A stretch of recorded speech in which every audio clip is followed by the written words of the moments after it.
sound of flowing water. The pop and straightforward. The pump offers submersible installation options, and its solar panel comes with a 90-degree adjustable bracket, allowing you to easily position it for maximum sunlight. Powered entirely by the sun, it's a hassle-free way to enhance your outdoor space.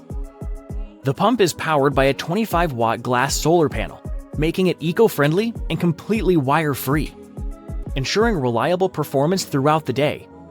Equipped with full direct sunlight, the pumping water without any need for electricity or batteries.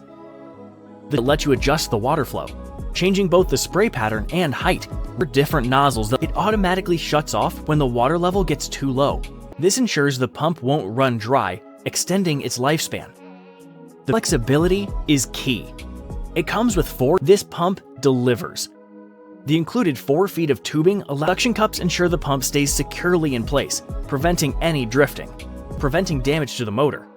The built-in filter system, complete with filter sponges, blocks debris like leaves and dirt, keeping it ideal for bird baths, whether you're after a gentle fountain for birds, or if you're looking to attract birds, create a serene atmosphere. Like all solar-powered devices, the POPOSOAP Solar Bird Bath, this solar fountain pump is the one for you.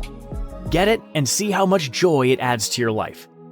Or simply add a splash of movement to your outdoor area that activates within seconds, circulating birds and creating a peaceful atmosphere. It doesn't have a built-in battery. The company offers backup. Fountain pump has its limitations. Battery solutions you can purchase for continuous operation in low light. The 10-foot cord might limit panel placement, and the flow rate drops in low light conditions, making it less ideal for areas with inconsistent sunlight. Different wattage fountain landscaping options are available,